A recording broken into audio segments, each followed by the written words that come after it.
بسم اللہ الرحمن الرحیم۔ السلام علیکم ناظرین، پروگرام آج تک میں ہوں آپ کا میزبان حافظ عرفان کٹانہ۔ سب سے پہلے لاتعداد مرتبہ درود و سلام وجہ تخلیق کائنات محسن انسانیت حضرت محمد صلی اللہ علیہ وآلہ وسلم کی ذات پر، ان کی آل اولاد پر۔ ناظرین گرامی، آج ہمارے شو میں ایک ایسی شخصیت موجود ہیں جو کسی تعارف کی محتاج نہیں ہے۔ ایک لمبے عرصے سے سعودی عربیہ کے اندر انہوں نے پاکستان تحریک انصاف کے لیے بڑی جدوجہد کی، بڑی محنت کی، اور پاکستان تحریک انصاف کے نظریاتی کارکنان کو ایک پلیٹ فارم پہ اکٹھا کیا، اور سابق صدر بھی رہے ہیں پاکستان تحریک انصاف سعودی عربیہ کے، جو اس وقت میرے ساتھ موجود ہیں۔ ہم ان سے آپ کی ملاقات کرواتے ہیں۔ آئیے ہم ان کی جانب بڑھتے ہیں۔ السلام علیکم ورحمۃ اللہ۔ وعلیکم السلام ورحمۃ اللہ وبرکاتہ۔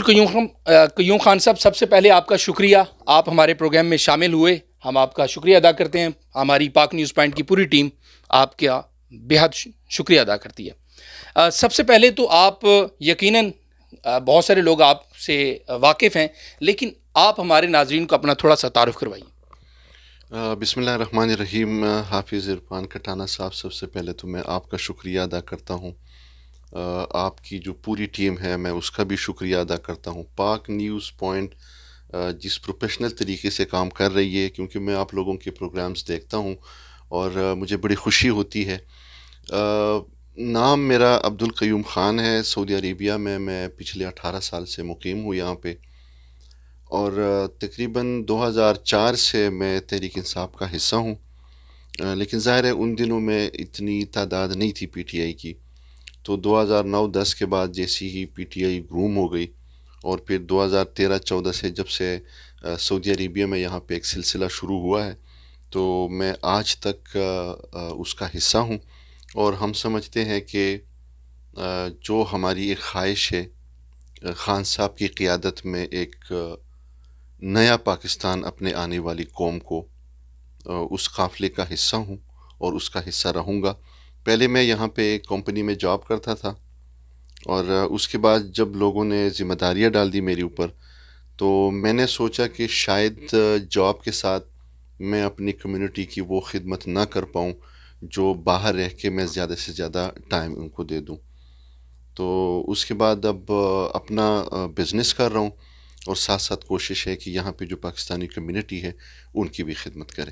اچھا عبدالقیوم خان صاحب، ہم آپ سے یہ جاننا چاہیں گے کہ میں سمجھتا ہوں کہ بڑا انٹرسٹنگ سوال بھی ہے۔ سب سے پہلے تو ہمیں یہ بتائیں کہ آپ نے پاکستان تحریک انصاف کو کیوں جوائن کیا؟ حافظ صاحب، تمام پاکستانی ہم ایک غیرت مند قوم ہے، اور اس قوم کو تلاش تھی کہ ہمیں کب وہ لیڈر ملے گا جب وہ دنیا کے سامنے، اور خاص طور پہ جو پاکستان کے بارے میں برے خیالات رکھتے ہیں، ان کی آنکھوں میں آنکھیں ڈال کے بات کرے گا۔ تو 2004 میں مجھے یاد ہے کہ جب خان صاحب نے جو قبائل میں جنگ تھی، اس حوالے سے انہوں نے چند بیانات ایسے دیے، اور میں سمجھتا ہوں کہ آج بھی خان صاحب اپنی انہی بیانات پہ قائم ہے۔ تو اس وقت میں نے محسوس کیا کہ یہ وہ شخص ہے جو صحیح طریقے سے پوری دنیا میں ہماری نمائندگی کر سکتا ہے۔ تو میں نے اسی وقت فیصلہ کیا تھا کہ میں اگر سیاست کروں گا تو عمران خان صاحب کی پارٹی اور اس کی قیادت کے تحت۔ قیوم خان صاحب، بالکل یہ آپ کا ایک بڑا اچھا فیصلہ تھا یا برا فیصلہ تھا، یہ آپ اس پہ بہتر بتایا آپ نے، اور اس کے علاوہ ہمارے ناظرین اس حوالے سے بتا سکتے ہیں۔ اس کے ساتھ ہی ہم آپ سے یہ جاننا چاہیں گے کہ اس وقت جب آپ نے پاکستان تحریک انصاف کو جوائن کیا، یقیناً اس وقت پاکستان تحریک انصاف کے ساتھ اتنی بڑی کارکنان کی تعداد نہیں تھی، لیکن آج اور اس وقت کی پاکستان تحریک انصاف میں آپ کیا فرق دیکھ رہے ہیں؟ حافظ صاحب، 2018 سے پہلے بالکل مختلف سچویشن تھی، کیونکہ مجھے یاد ہے کہ 2014 سے جب یہاں پہ ہم نے سلسلہ شروع کیا، تو میں ایسے لوگوں سے بھی ملا ہوں جو کہتے تھے کہ ہمیں پی ٹی آئی کا کارڈ چاہیے، اور ہم اس کو اپنی جیب کے سامنے والے حصے پہ رکھیں گے، اور ہمیں ایک سکون ملے گا، ایک خوشی ہوگی۔ ایک تو لوگوں کی بہت زیادہ والہانہ محبت ہے عمران خان صاحب کے ساتھ۔ دوسرا یہ تھا کہ جو پچھلی حکومتیں تھیں، اگر آپ ان پہ نظر ڈالیں تو خارجہ پالیسی سے لے کے ملک کے اندر کے جو حالات ہوتے تھے، یہ لوگ کافی تنگ آ گئے تھے ان حالات سے. تو پی ٹی آئی میں لوگ جوک در جوک آتے رہے، پارٹی میں شمولیت کرتے رہے. کچھ خان صاحب سے متاثر تھے، کچھ دوسری پارٹیوں سے لوگ نالا تھے. تو 2018 سے پہلے تو بالکل حالات مختلف تھے. 2018 کے بعد اگر آپ جو عام لوگ ہیں، اگر آپ ان کا ایک جائزہ لیں تو ہر انسان جو ہے وہ کسی سیاسی پارٹی کا کارکن نہیں ہوتا. عام جو لوگ ہیں جن کو بیچاروں کو سوشل میڈیا تک کا بھی پتہ نہیں ہوتا، ان کو فکر ہوتی ہے اپنے گھر کی، اپنے بچوں کی، ماں باپ کی، کہ وہ کس طریقے سے ان کو 2 وقت کی روٹی کھلا سکتا ہے. ان کو اپنی نوکری کی فکر ہوتی ہے. تو میں پچھلے 1 سال سے جو محسوس کر رہا ہوں، تو کافی لوگوں کو ہم نے سنا ہے جن کے گلے شکوے ہیں کہ حکومت نے اپنے وعدے پورے نہیں کیے، اور جو ان کی امیدیں تھی اس پہ خان صاحب پورے نہیں اترے. لیکن دوسری طرف اگر ہم دیکھیں اس بات سے ہٹ کے کہ میرا تعلق تحریک انصاف سے ہے، اگر ہم باقی کی دنیا پہ نظر ڈالیں تو تقریباً 1.5 سال سے جب سے یہ کرونا کے حالات شروع ہوئے ہیں، ہم نے بڑے بڑے ترقی یافتہ ممالک کو دیکھا جہاں پہ بہت برے حالات تھے. یعنی کہ ان کے جو حکمران ہیں ان کو ہم نے روتے ہوئے دیکھا ہے. اس وقت کی جو غیر جانبدارانہ رپورٹ ہے دنیا کے حوالے سے کرونا سے نمٹنے کے سلسلے میں، پاکستان دنیا کی 3 ممالک میں سے ایک ملک ہے جنہوں نے بہترین حکمت عملی کے ذریعے پاکستان کو نقصان سے بچایا ہے. تو میرا خیال ہے کہ خان صاحب نے ایک روڈ میپ بنایا ہوا ہے. میں یہ مانتا ہوں کہ مشکلات ضرور ہیں، لیکن جو ان کی سوچ ہے، جو وہ اس ملک کے لیے کرنا چاہتے ہیں، اگر ہم کارکنان ان کو ایک اچھی ٹیم پرووائڈ کر دے تو میرا خیال ہے کہ پاکستان بہت اوپر جا سکتا ہے. عبدالقیوم خان صاحب، نہایت معذرت کے ساتھ جو کارکنان 2004 میں، 5 میں، 6 میں جب تک پارٹی اقتدار میں نہیں آئی تھی اس وقت تک انہوں نے بڑی جدوجہد کی. بہت سارے کارکنان جو ہیں وہ آج پارٹی کے کچھ ایسے فیصلے ہیں جن کی وجہ سے وہ دل برداشتہ ہو کے انہوں نے پارٹی کو چھوڑ دیا یا خاموشی سے بیٹھ گئے. کیا آپ سمجھتے نہیں ہیں کہ آج پی ٹی آئی نے جو کچھ جو پیسے والا ایک مافیا ہے، جاگیردار لوگ ہیں، وہ آ کے قبضہ کر رہے ہیں پی ٹی آئی کے اوپر؟ حافظ صاحب، یہ بڑا ایک تلخ سوال ہے، لیکن وہ لوگ جو کہ سائیڈ لائن ہو چکے ہیں یا اس وقت پارٹی کا حصہ نہیں ہے، میرے خیال میں اس کے لیے ایک زندہ مثال ہوں کہ 2004 سے لے کے آج تک اس پارٹی کا میں حصہ ہوں. اور 1 سال پہلے جب میں نے کچھ اصولوں کی بنیاد پہ پارٹی سے نہیں، اپنی لیڈر سے نہیں، بلکہ ایک ادارہ ہے او آئی سی، ان کے ساتھ اختلاف کیا، میں نے پارٹی کی بہتری کے لیے اور ہماری ٹیم نے ان کو کچھ تجاویز دیے. جب وہ نہیں مانے گئے تو اس کے مقابلے میں ہم نے کچھ پریس کانفرنسز کیے، ہم میڈیا پہ آ گئے. نتیجے کے طور پہ میری ممبرشپ ایکسپیلڈ ہو گئی فار انڈیفینٹ ٹائم. یعنی آج اگر میری جگہ کوئی اور ہوتا جس طرح باقی کے لوگ سائیڈ لائن ہو چکے ہیں تو وہ بھی خاموشی سے بیٹھ جاتے یا دوسری پارٹی میں چلے جاتے.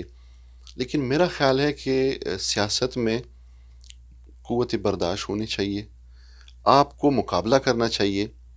اب خدا نخواستہ میں بھی اگر آج پارٹی چھوڑ دیتا ہوں یا سائیڈ لائن ہو جاتا ہوں، اس کا مطلب یہ ہے کہ جو مافیا ہے اس کو ہم نے پورا موقع فراہم کر دیا کہ جس طرح وہ باقی پارٹیوں میں صرف پیسہ کمانے کے لیے آتے تھے، اب ان کو ہم موقع دیتے ہیں کہ وہ پی ٹی آئی میں بھی وہی کام کرے جو دوسری پارٹیوں میں کرتے تھے. تو یہ چیزیں ہوتی ہے سلولی اینڈ گریجولی. اور آپ کو یاد ہوگا کہ تقریباً 2 مہینے پہلے خان صاحب نے ایک بیان بھی دیا تھا کہ ان سے غلطیاں ہوئی ہیں. میں پارٹی میں جو الیکٹیبلز ہے رائٹ فرام ڈے ون میں ان کے خلاف ہوں، آج بھی اس کے خلاف اور آئندہ بھی رہوں گا. لیکن جو کارکنان ہے اس کے لیے میری ایک درخواست ہوگی کہ سائیڈ لائن ہونا، پارٹی چھوڑنا، یہ ہم بجائے پارٹی کو بچانے کے پارٹی کو اور نقصان دے دیتے ہیں.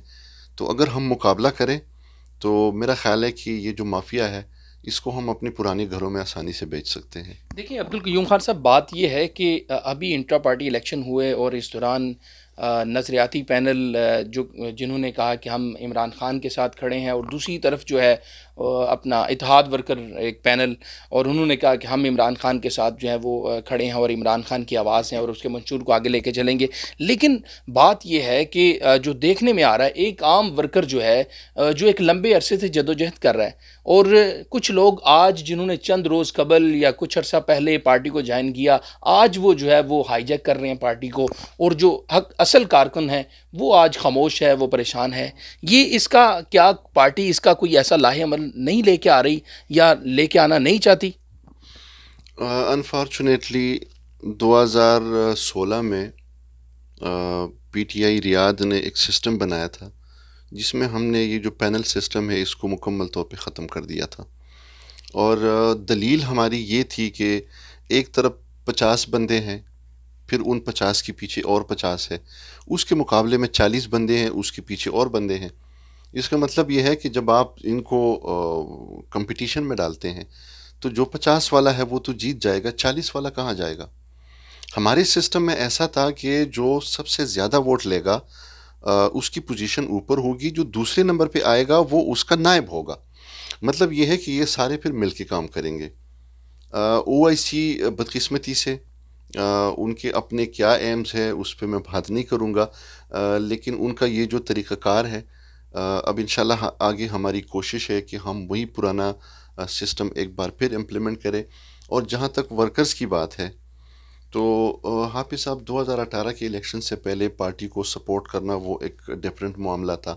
اس وقت حکومت میں ہیں ہم، تو لوگ امید رکھتے ہیں کہ حکومت ان کے ساتھ تعاون کرے. تو جو ممبرشپ پہلے ہوتی تھی جس میں لوگ جیبوں سے پیسے لگاتے تھے، وہ سلسلہ اور تھا. ابھی بدقسمتی سے ہم میں سے ایسے لوگ موجود ہیں جو کسی منصب تک پہنچنے کے لیے یا کرسی پہ بیٹھنے کے لیے پیسے کا استعمال کرتے ہیں. یہی سیاست کی بربادی ہے، یہی جو جمہوری پارٹیاں ہوتی ہے یہ اس کی بربادی کا سبب بنتی ہے.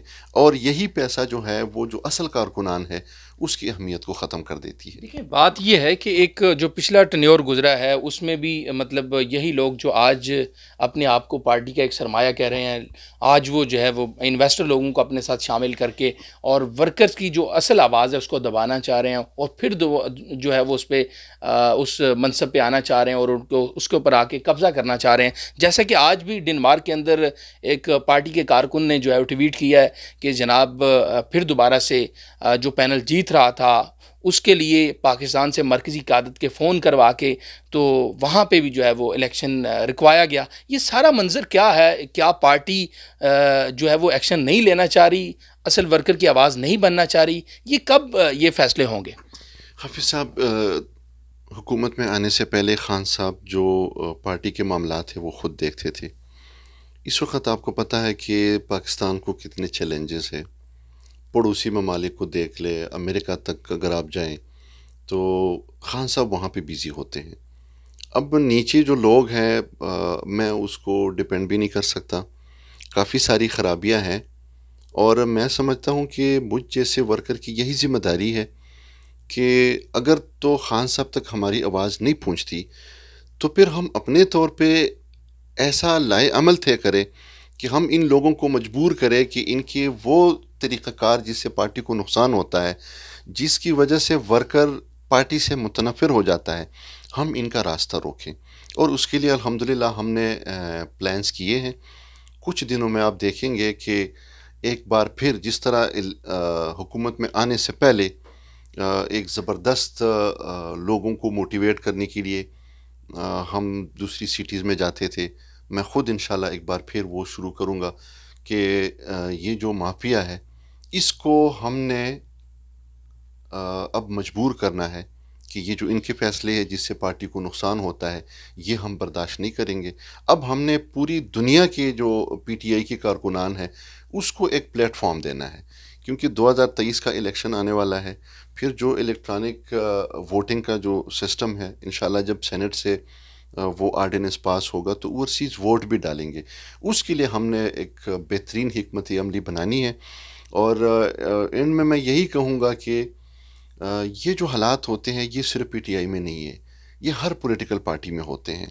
لوگ چاپلوسیاں کر کے اور پیسے کا استعمال کر کے آگے پہنچنے کی کوشش کرتے ہیں، لیکن وہ تب کامیاب ہوتے ہیں جب کارکن ان کو سپیس دیتے ہیں۔ دیکھیے یہاں پہ میں آپ کی بات سے اتفاق کرتا ہوں کہ دوسری پارٹیوں کے اندر یہ سلسلہ جاری و ساری ہے، لیکن بہت سارے میں سمجھتا ہوں اکثریت میں ایسے لوگوں نے پاکستان تحریک انصاف کو جوائن کیا کہ یہاں پہ انصاف کی فراہمی ہوگی، قانون کی حکمرانی ہوگی، یہ ساری چیزوں کو دیکھتے ہو، کیا یہ سب کچھ پھر ناانصافیاں نہیں ہو رہی؟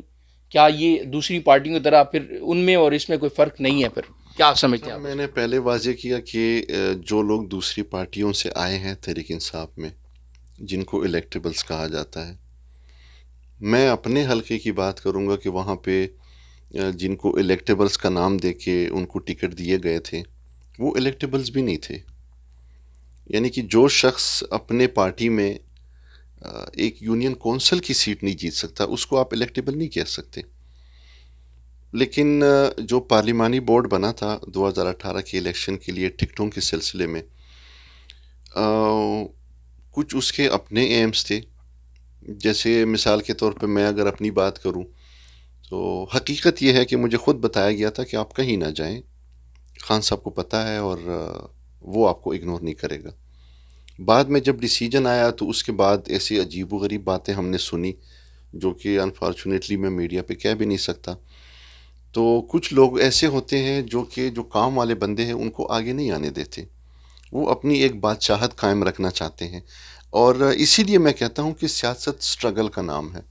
آپ نے ہار نہیں ماننی، آپ نے حوصلہ نہیں ہارنا، آپ نے لوگوں کو موٹیویٹ جاری رکھنا ہے اور ان کے ذہن میں یہ بات ڈالنی ہے کہ اگر یہ جو مافیا ہے، چاہے وہ الیکٹیبلز ہے، چاہے وہ پیسے والے لوگ ہیں، ان کو اگر ہم نے ہٹانا ہے اور ان سے پارٹی کو بچانا ہے تو ہمیں ریئل پولیٹکس گراؤنڈ پہ کرنی پڑے گی، اور اس کے لیے ہم پلاننگ کر رہے ہیں۔